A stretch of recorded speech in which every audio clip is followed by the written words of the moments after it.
Mari kita berdoa. Biarlah Tuhan seperti pujian yang telah kami dengar, yang telah kami nyanyikan, kehidupan kami anak-anak-Mu mau menjadi seperti Engkau, semakin serupa dengan gambar-Mu ya Tuhan. Dan biarlah pada malam hari ini kami akan mendengarkan kebenaran firman-Mu. Biarlah kebenaran firman-Mu ini yang akan terus menuntun kami, memperbarui kehidupan kami.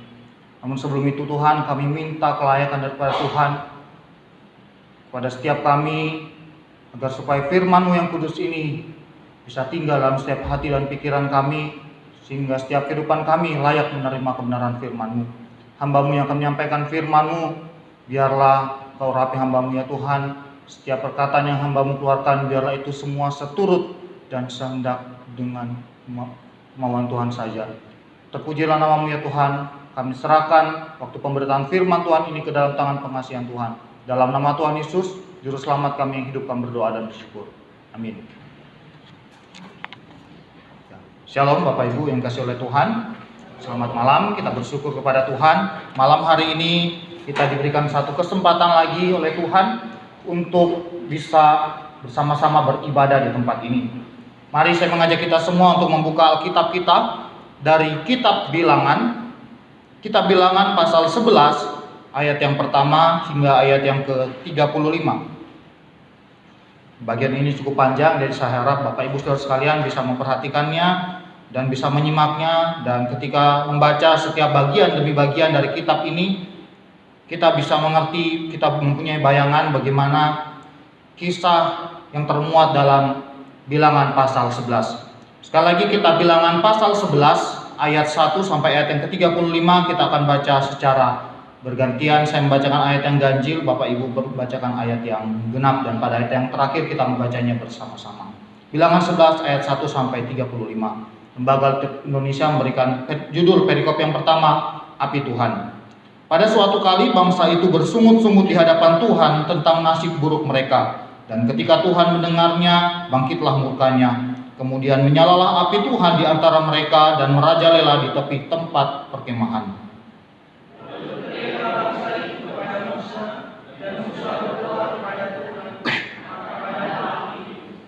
Sebab itu orang menamai tempat itu Tabera, karena telah menyala api Tuhan di antara mereka.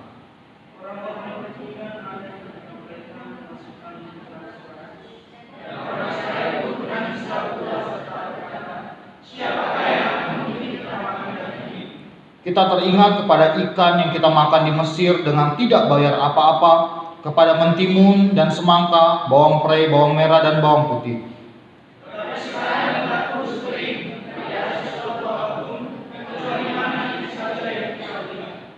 Adapun mana itu seperti ketumbar dan kelihatannya seperti damar bedola.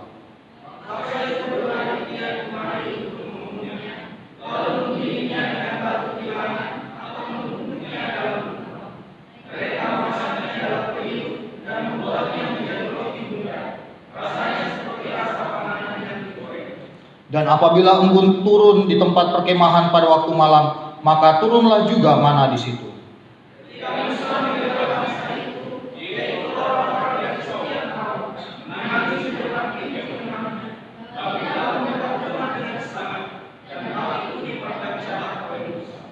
Lalu berkatalah Musa kepada Tuhan, "Mengapa kau perlakukan hamba-Mu ini dengan buruk, dan mengapa aku tidak mendapat kasih karunia di mata-Mu, sehingga Engkau membebankan kepadaku tanggung jawab atas seluruh bangsa ini?"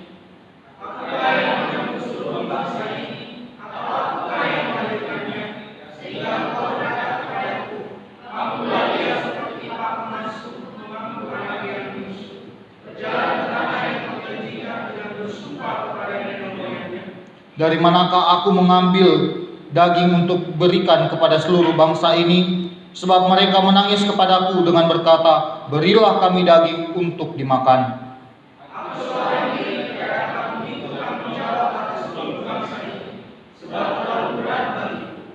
Jika engkau berlaku demikian kepadaku, sebaiknya engkau membunuh aku saja, jika aku mendapat kasih karunia di mata-Mu, supaya aku tidak harus melihat celakaku.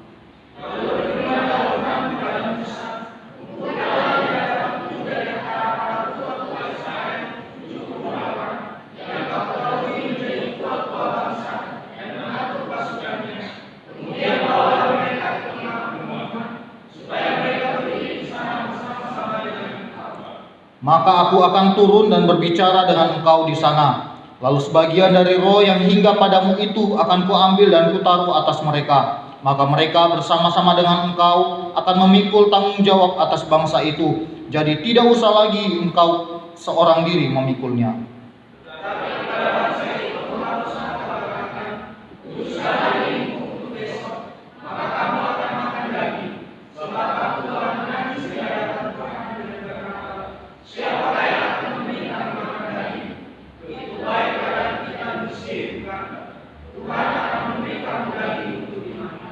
Bukan hanya 1 hari kamu akan memakannya, bukan 2 hari, bukan 5 hari, bukan 10 hari, bukan 20 hari.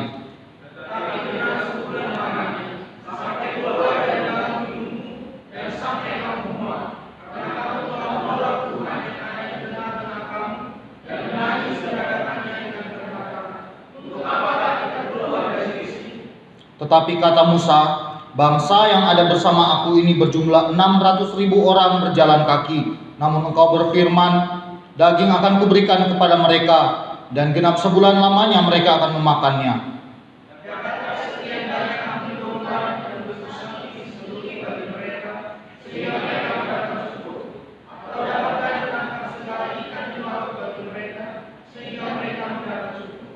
Tetapi Tuhan menjawab Musa, masakan kuasa Tuhan akan kurang untuk melakukan itu? Sekarang kau akan melihat apakah firman-Ku terjadi kepadamu atau tidak.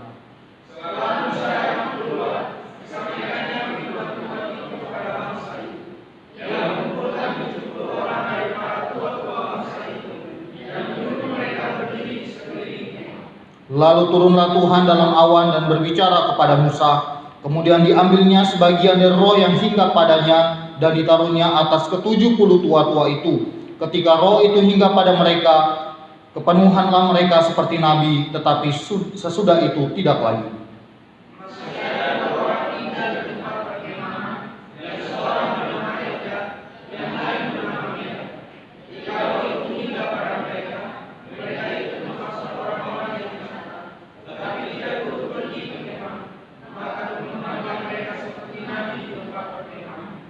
Lalu beralihlah seorang muda memberitahukan kepada Musa, Eldad dan Medad kepenuhan seperti nabi di tempat perkemahan.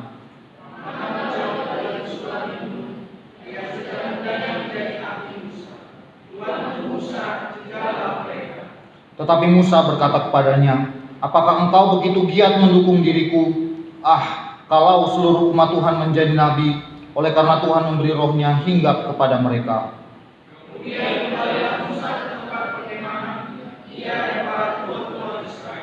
Lalu bertiuplah angin yang dari Tuhan asalnya, dibawanyalah burung-burung puyuh dari sebelah laut, dan dihamburkannya ke atas tempat perkemahan dan di sekelilingnya, kira-kira sehari perjalanan jauhnya ke segala penjuru, dan kira-kira 2 hasta tingginya dari atas muka bumi.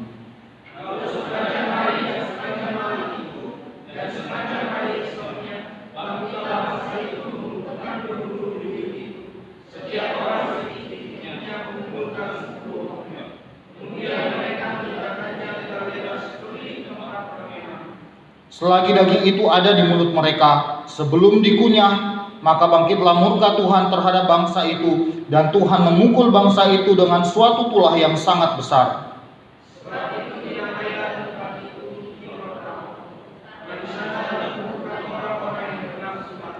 Kita baca bersama. Dari Kibrotawa berangkatlah bangsa itu ke Hazerot, dan mereka tinggal di situ.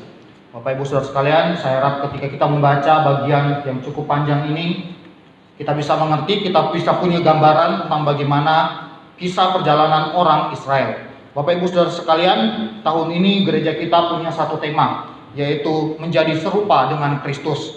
Bapak Ibu Saudara sekalian, untuk menjadi serupa dengan Kristus, maka kehidupan kita harus terus diperbarui, harus terus disempurnakan hari lepas hari. Dan seperti apa perjalanan iman kita kepada Tuhan untuk menjadi serupa dengan Kristus. Bapak Ibu Saudara sekalian, pada malam hari ini tema kita adalah perjalanan iman bersama Tuhan. Ya, perjalanan iman bersama Tuhan. Bicara soal perjalanan iman, apakah yang ada dalam pikiran kita ketika kita dikatakan ditanyai bagaimana perjalanan iman kita setiap hari. Ya.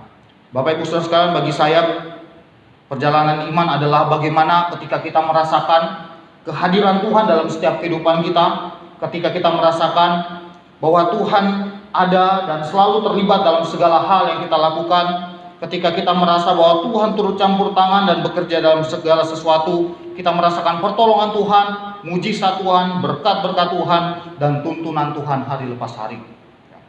Ketika kita merasakan itu semua, itulah yang kiranya bisa menjadi suatu pengukur bagaimana perjalanan iman kita. Apakah dalam kehidupan kita sehari-hari kita selalu melibatkan Tuhan, dalam kehidupan kita sehari-hari kita selalu mengandalkan Tuhan, atau mengandalkan diri kita sendiri. Seorang pendeta, almarhum pendeta Whitman Sirait, menuliskan sebuah catatan. Dia mengatakan bahwa iman adalah perjalanan panjang orang benar.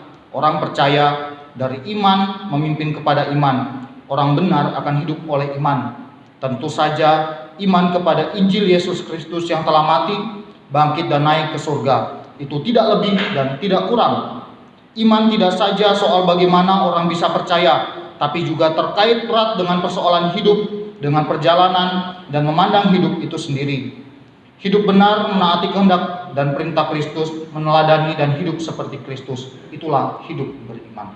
Bapak Ibu Saudara sekalian, ketika kita dikatakan orang yang beriman, orang yang percaya kepada Tuhan, orang yang punya iman, maka kita harus hidup di dalam iman kita kepada Tuhan.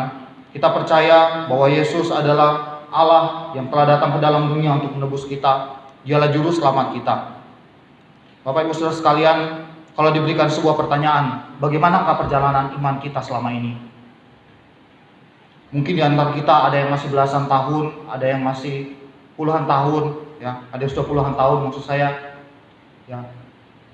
Selama perjalanan kehidupan kita, selama sepanjang usia kita, bagaimanakah perjalanan iman kita kepada Tuhan? Bagaimanakah perjalanan iman kita bersama dengan Tuhan?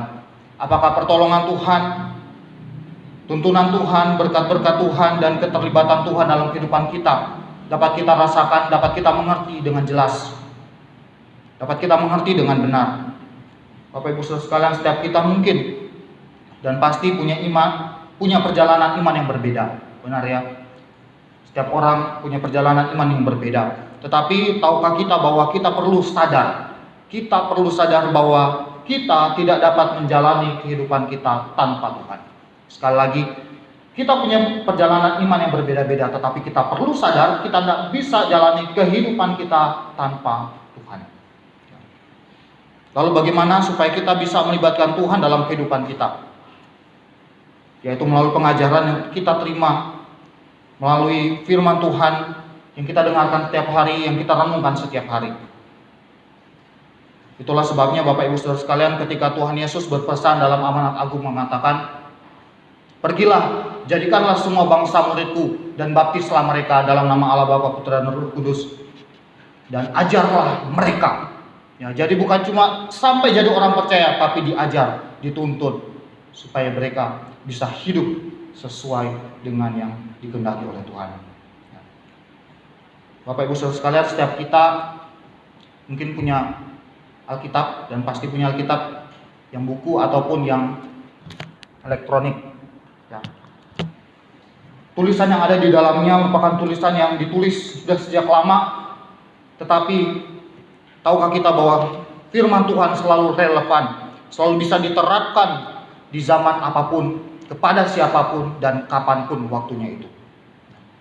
Firman Tuhan bermanfaat untuk mengajarkan setiap kita, menyatakan setiap kesalahan kita, memperbaiki kelakuan kita, dan menuntun kita kepada kebenaran. Dan pada saat ini kita akan belajar dari satu kisah perjalanan bangsa Israel yang dituliskan dalam kitab Bilangan. Jadi kalau bicara soal kitab Bilangan ini adalah berbicara tentang bagaimana bangsa Israel setelah mereka keluar dari tanah Mesir. Setelah mereka keluar dari tanah Mesir akan menuju ke tanah perjanjian yang Tuhan sudah janjikan, yaitu tanah Kanaan. Mereka melewati padang gurun. Ya. Dan ketika mereka melewati padang gurun ini, Bapak Ibu Saudara sekalian, ada begitu banyak peristiwa yang mereka alami. Dan seperti yang sudah kita baca tadi, mereka Dalam pasal 11 ini adalah kisah tentang bagaimana bangsa Israel ketika mereka sudah berangkat dari Gunung Sinai, dari padang Gurun Sinai dan Gunung Sinai, dari sekitar situ mereka akan berangkat menuju ke satu tempat, yaitu padang gurun Paran. Mereka melewati lagi satu padang gurun. Pasal 11 ini bercerita tentang selama perjalanan mereka dari padang gurun Sinai menuju ke padang gurun Paran. Jadi selama di padang gurun, perjalanan mereka di padang gurun, inilah kisah dalam pasal 11 ini terjadi. Setelah umat Israel keluar dari Gunung Sinai, dan kita tahu kalau selama umat Israel di Gunung Sinai itu mereka sudah melihat begitu banyak tuntunan Tuhan, begitu banyak penyertaan Tuhan. Salah satunya adalah ketika mereka di sana, mereka mengikat perjanjian dengan Allah dan mereka menerima 10 hukum. Ya, tadi kita sudah bersama-sama mengucapkan 10 hukum itu. Setelah mereka menerima 10 hukum, lalu mereka melanjutkan perjalanan mereka menuju ke padang gurun Paran. Dan selama dalam perjalanan, Bapak Ibu Saudara sekalian, kurang lebih dikatakan, seorang penulis mengatakan kurang lebih 3 hari dalam perjalanan, umat Israel melakukan suatu hal yang tidak berkenan di hadapan Tuhan, yaitu mereka bersungut-sungut. Mereka bersungut-sungut di hadapan Tuhan tentang nasib mereka, dan hal itu membangkitkan murka Tuhan. Dalam perikop yang pertama dalam pasal 11 ayat 1 sampai 3, di sana dikatakan waktu mereka bersungut-sungut, Tuhan menjadi marah dan Tuhan menurunkan apinya di perkemahan umat Israel. Bapak Ibu Saudara sekalian, biasanya kalau orang bersungut-sungut, ya, orang bersungut-sungut itu biasanya kalau tidak punya apa-apa. Orang bersungut-sungut biasa kalau terlalu banyak masalahnya. Orang bersungut-sungut biasanya kalau mereka rasa, Tuhan, selama ini saya sudah melakukan hal yang terbaik, tapi kenapa tidak bisa melihat, saya tidak merasakan adanya pertolongan Tuhan, saya tidak bisa merasakan bahwa Tuhan menyertai kehidupan saya. Biasa orang-orang bersungut seperti itu. Atau orang bersungut ketika mereka gagal dalam usaha mereka. Orang bersungut ketika mereka menghadapi masalah besar. Tapi beda dengan umat Israel. Ketika mereka keluar dari tanah Mesir, mereka merasa bahwa mereka ini dituntun Tuhan bukan untuk masuk ke tempat yang baik, tapi dalam perjalanan itu mereka merasa tersiksa, mereka merasa nasib mereka begitu buruk. Waktu mereka keluar dari tanah Mesir, mereka lupa bahwa mereka sudah melihat laut Teberau terbelah dan mereka bisa lewat di sana, dan musuh-musuh yang mengejar mereka tenggelam di laut itu. Tapi bangsa Israel hanya bisa bersungut-sungut dan bersungut-sungut. Waktu mereka merasa hidup mereka susah, mereka tidak datang kepada Tuhan berdoa. Mereka tidak meminta kepada Tuhan petunjuk yang benar. Mereka tidak meminta pimpinan daripada Tuhan, tapi cuma bersungut-sungut. Dan tahukah kita bahwa bersungut-sungut adalah sebuah bentuk pemberontakan terhadap Allah. Bersungut-sungut adalah suatu sikap yang menandakan bahwa ketidakpercayaan kepada Tuhan. Dalam pasal 11 ini 2 kali dicatat bahwa bangsa Israel bersungut-sungut di hadapan Tuhan. Dalam ayat yang 1 sampai ayat yang ketiga mereka bersungut-sungut. Kemudian ayat yang keempat sampai seterusnya, sekali lagi di sana mereka bersungut-sungut kembali. Tapi sungut-sungut ini dalam ayat yang keempat dan seterusnya karena dimulai oleh orang-orang atau kelompok orang-orang bajingan. Ya, di situ dituliskan orang-orang bajingan yang ada di antara mereka kemasukan nafsu rakus. Ya. Orang-orang bajingan, kalau dalam bahasa Inggrisnya dikatakan the rebel, atau dalam bahasa aslinya hasabsuk. Ya. Siapa mereka yang disebut orang-orang bajingan? Orang-orang bajingan adalah orang-orang Mesir yang ikut bersama dengan rombongan orang Israel meninggalkan Mesir. Jadi mereka, ketika mereka melihat 10 tulah terjadi di tanah Mesir, anak sulung mati, air menjadi darah, katak, nyamuk, hujan es dan lain sebagainya, mereka melihat kenapa bangsa Israel kok tidak mendapatkan hal itu. Ya. Mungkin itu menjadi suatu hal sehingga mereka memutuskan akhirnya untuk pergi meninggalkan Mesir dan ikut bersama dengan bangsa Israel. Dan tetapi waktu mereka ikut dengan bangsa Israel, justru mereka juga ikut mereka bersungut-sungut. Padahal mereka juga melihat kebaikan Tuhan yang sama. Dari sungut-sungut mereka, akhirnya sungut-sungut itu menular dari satu orang kepada yang lain. Ketika satu orang mengeluh, menyampaikan keluhannya kepada yang lain, mengeluh lagi mengeluh, menyampaikan terus menerus sampai akhirnya begitu banyak orang yang mengeluh dan bersungut-sungut di hadapan Tuhan. Bahkan sampai kepada para pemimpin-pemimpin. Kalau kita biasa hidup, biasa bergaul dengan orang yang sering bersungut-sungut dengan kita, maka kita pun akan ikut sering bersungut-sungut. Kita akan terbawa dengan sikap seperti itu. Makanya dalam firman Tuhan dari 1 Korintus 15 ayat 33 mengatakan, pergaulan yang buruk merusak kebiasaan yang baik. Kalau kehidupan kita yang awalnya tidak pernah bersungut-sungut, tapi selalu terikut, selalu bergaul dengan orang-orang yang tidak benar, tetapi selalu ikut, maksudnya ketika bergaul dengan orang yang tidak benar, mereka suka bersungut-sungut, akhirnya kita terbawa juga menjadi orang yang suka bersungut-sungut. Padahal setiap kita punya pilihan untuk tidak bersungut-sungut, dan setiap kita punya pilihan untuk menolak mendengarkan sungut-sungut dari orang lain. Bapak Ibu Saudara sekalian, di sana dikatakan dalam ayat yang ke-6, bangsa Israel mereka mengeluh, bersungut-sungut karena dikatakan sekarang mereka kurus kering, tidak ada sesuatu apapun. Ya. Mereka kurus kering, tidak ada sesuatu apapun kecuali mana. Coba kita perhatikan ayat yang ke-6. Dikatakan, tetapi sekarang kita kurus kering, tidak ada sesuatu apapun kecuali mana ini saja yang kita lihat. Kita perhatikan baik-baik ayat ini. Ya. Waktu mereka mengatakan mereka kurus kering, tidak ada apa-apun, tapi mereka bilang apa? Kecuali mana? Kira-kira itu ada sesuatu, ada yang mereka miliki atau tidak? Mereka masih memiliki mana, tapi mereka bilang udah nggak punya apa-apa. Ya, cuma mana. Sebenarnya secara tidak langsung mereka menolak pemberian Tuhan itu. Secara tidak langsung mereka menolak apa yang Tuhan berikan kepada mereka. Di sana dijelaskan oleh penulis kitab Bilangan, mana itu bentuknya seperti ketumbar dan seperti damar bedolah. Ya. Apa itu damar bedolah? Dalam Kejadian 2 ayat 12 menyebutkan bahwa damar bedolah adalah suatu substansi yang ada di dalam Taman Eden untuk menyatakan bahwa barang ini berharga. Jadi mana ini berharga?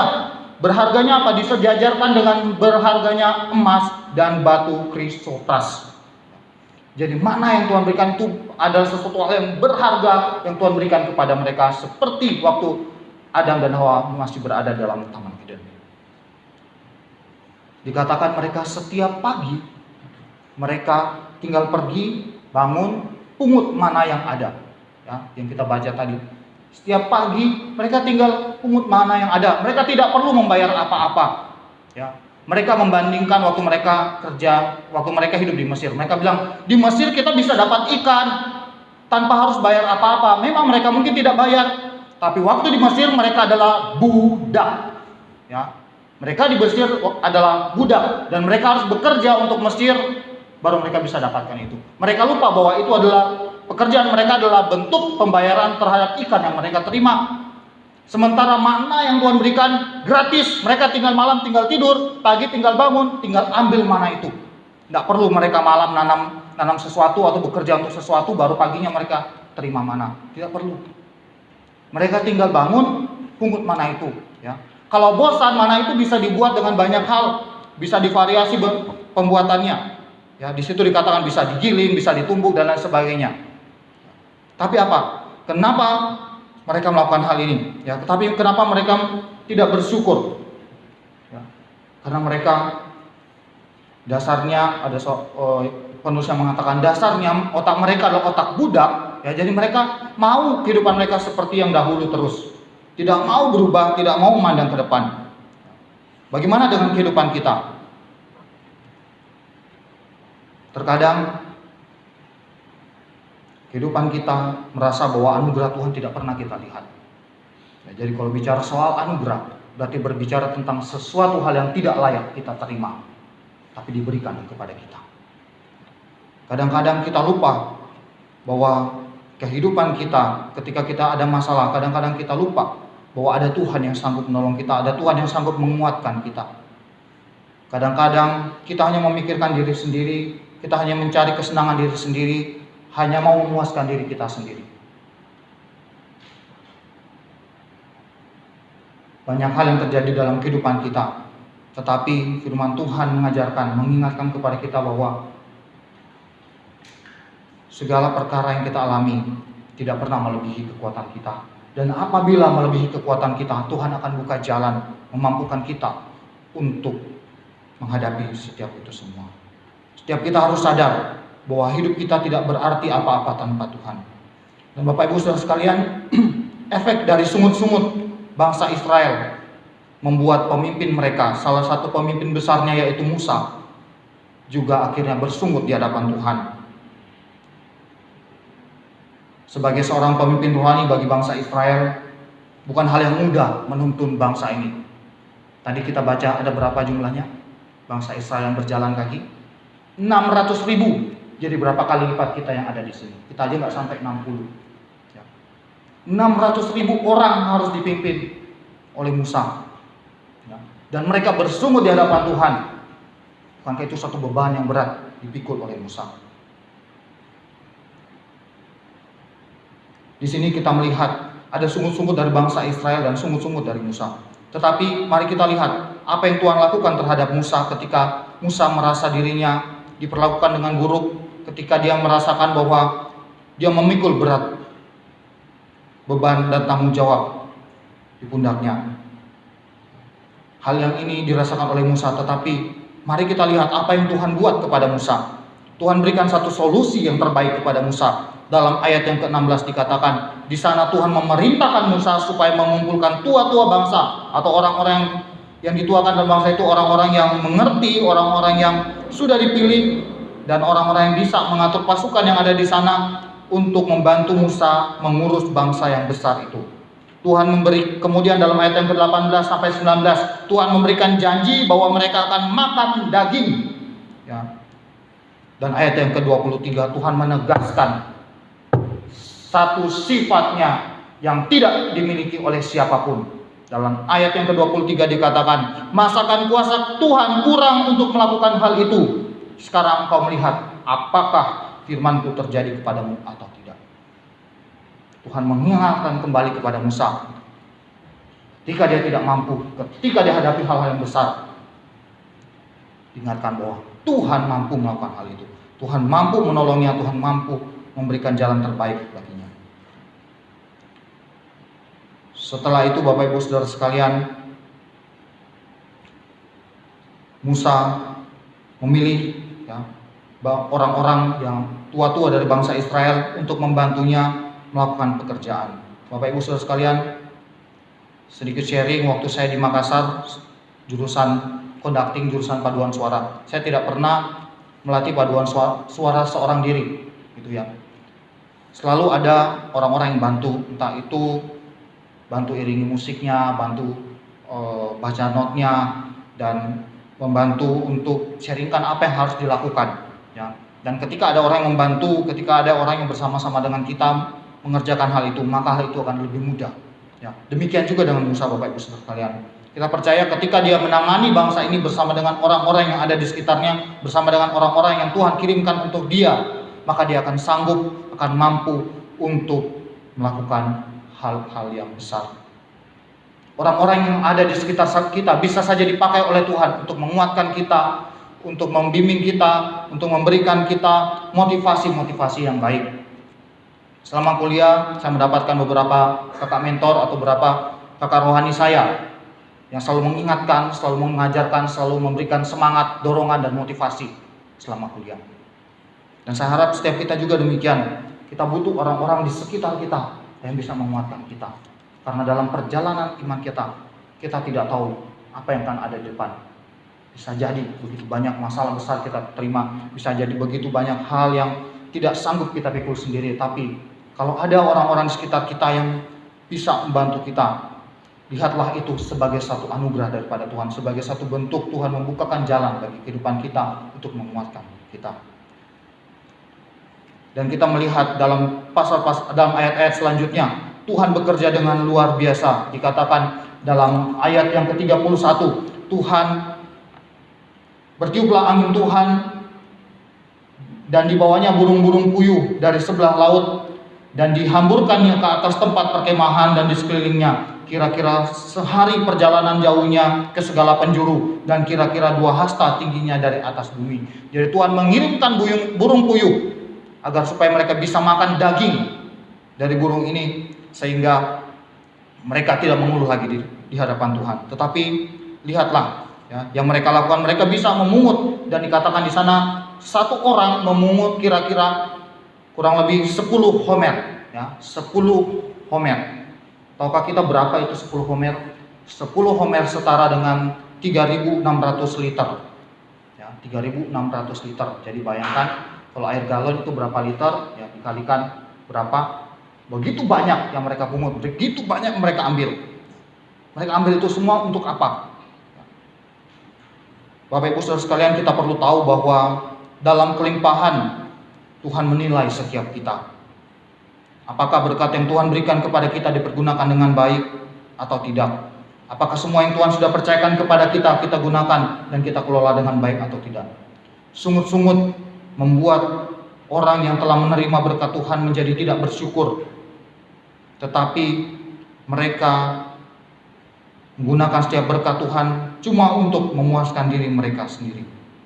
Bapak Ibu Saudara sekalian, di sana dikatakan ketika mereka makan, ya, Tuhan menjadi marah kepada orang-orang yang ada di sana yang begitu rakus, orang-orang yang tidak bersyukur setiap berkat Tuhan, mereka yang justru ya tidak menggunakan berkat yang Tuhan berikan kepada mereka dengan sebaiknya.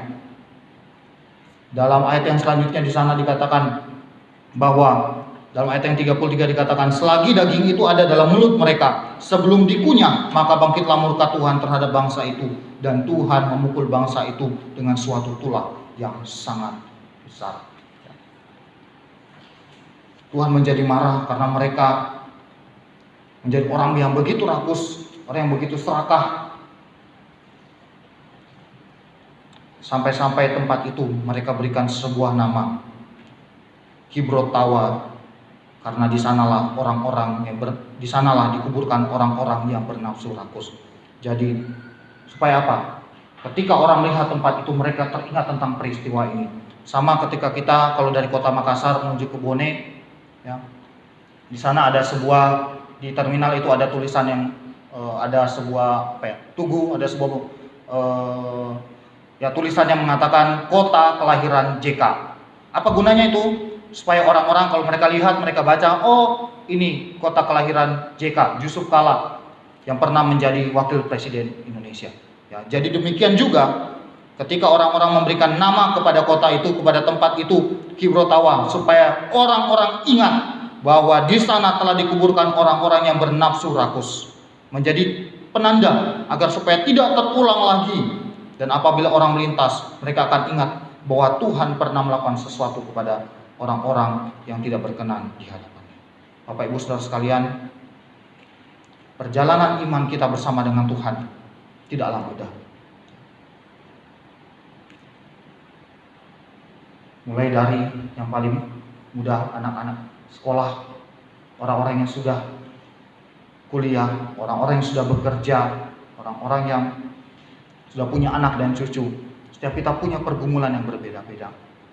Tapi melalui firman Tuhan malam hari ini, melalui pembacaan kita pada malam hari ini, kita diajarkan supaya sebagai orang yang percaya, janganlah kita hidup bersungguh-sungguh di hadapan Tuhan. Sebagai orang yang percaya, marilah kita melihat bahwa Tuhan sungguh baik dalam kehidupan kita. Tuhan Yesus telah datang ke dalam dunia untuk menolong setiap kita, untuk membebaskan setiap kita dari hukuman dosa. Itu adalah satu hal yang lebih daripada cukup. Itu adalah satu hal yang sungguh luar biasa. Itu adalah suatu anugerah bagi kehidupan kita, di mana sebenarnya kita tidak layak menerimanya, di mana sebenarnya kita tidak bisa membayar keselamatan kita dengan apapun. Ada sebuah lagu yang dicatat, yang diambil berdasarkan firman Tuhan yang mengatakan, bukan dengan barang fana Kau menebus diriku,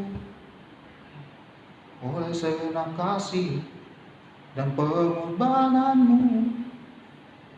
Anugerah Tuhan begitu besar bagi setiap kita. Kalau keselamatan saja Tuhan berikan, Mengapa kita tidak percaya bahwa penyertaan Tuhan? Mengapa kita tidak percaya bahwa tuntunan Tuhan dan jalan keluar daripada Tuhan terhadap setiap masalah kita dapat kita terima daripada Tuhan? Kadang-kadang setiap kita mengatakan Tuhan jauh daripada kita. Coba mari kita pikir kembali. Tuhan yang jauh daripada kita, ataukah kita yang menjauhkan diri daripada Tuhan? Bukan suatu kebetulan kita datang ibadah tempat ini.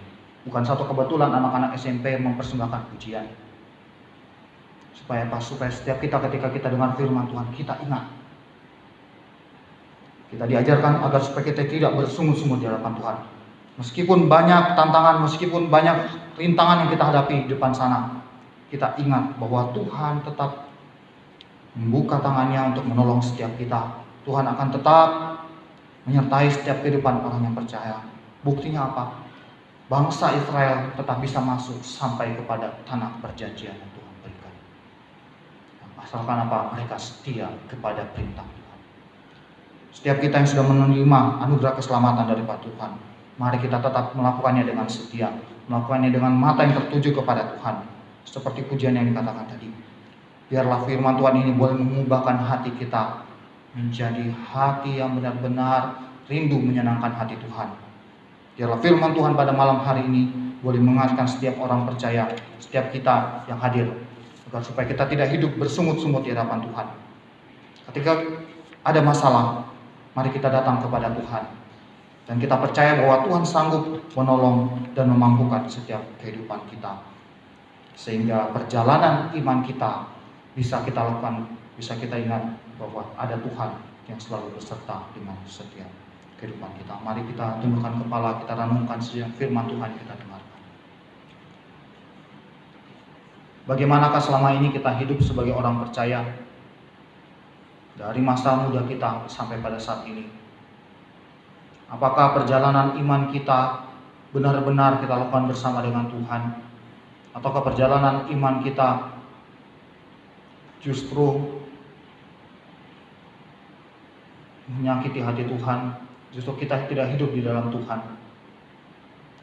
Mari mulai malam hari ini kita berkomitmen untuk hidup menyerahkan seluruh permasalahan kita, seluruh persoalan kita ke dalam tangan pengasihan Tuhan. Dan kita diingatkan agar supaya kita tidak hidup bersungut-sungut di hadapan Tuhan. Sehingga murka Tuhan tidak turun atas setiap kehidupan kita. Minta dengan kasih penginjil Henny sekali lagi memimpin kita dalam doa untuk firman Tuhan. Bapa di surga, terima kasih untuk dalam firman-Mu. Kembali kami diingatkan di dalam tahun yang baru ini untuk bisa mengintrospeksi diri kami sejauh mana perjalanan iman kami bersama dengan Tuhan. Tuhan, kami bersyukur karena kami bisa belajar mengenai bangsa Israel, di mana Tuhan sudah mengeluarkan mereka dari tanah Mesir, dan dalam perjalanan itu mereka bersungguh-sungguh banyak tantangan juga kami hadapi di dalam hidup kami. Bahkan seringkali juga kami bersungguh-sungguh. Dengan bersungguh-sungguh kami menunjukkan ketidakpercayaan kami sepenuhnya kepada Tuhan. Bahwa Tuhan sanggup menolong kami, bahwa Tuhan sanggup menyediakan apa yang menjadi kebutuhan kami. Oleh karena itu kami bisa melihat Tuhan murka dengan luar biasa kepada bangsa Israel, dan mereka berdosa di hadapan Tuhan. Dan ajar kepada kami, di saat kami menghadapi kesulitan hidup, kami tidak bersungguh-sungguh, karena kami tahu itu adalah dosa di hadapan Tuhan. Dan kami tahu satu saat Tuhan juga akan menghukum kami, karena kami tidak percaya sepenuhnya kepada Tuhan, bahwa Tuhan sanggup menolong kami. Oleh karena itu Tuhan, tolong kami di dalam tahun 2020, kami sungguh-sungguh mau mempercayakan hidup kami sepenuhnya kepada Tuhan. Tantangan dan kesulitan apapun yang kami alami, biar setiap kami selalu mengingat bahwa Tuhan menguji iman kami sejauh mana kami sungguh-sungguh percaya kepada Tuhan. Dan biarlah di dalam tahun 2020, dalam perjalanan iman kami selalu mau bersama dengan Tuhan, dan biarlah kami terus mengalami kemenangan demi kemenangan. Tuhan, kami menyerahkan hamba-Mu yang sudah berhenti menyampaikan firman-Mu. Biarlah suara Roh Kudus terus berbicara kepada setiap kami untuk mengingat akan bangsa Israel, supaya hidup kami tidak seperti dengan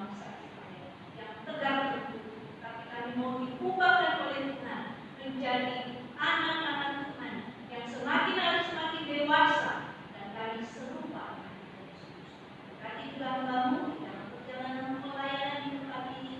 Kami tahu mungkin juga ada tantangan yang harus dihadapi, dan biarlah Tuhan tetap menguatkan, dia boleh tetap menjadi berkat bagi setiap jemaat Tuhan yang ada di gereja ini maupun juga di sekitar orang-orang yang ada di sekitar.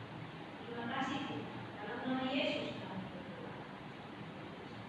Amin. Selanjutnya saya kembalikan kepada pemimpin pujian.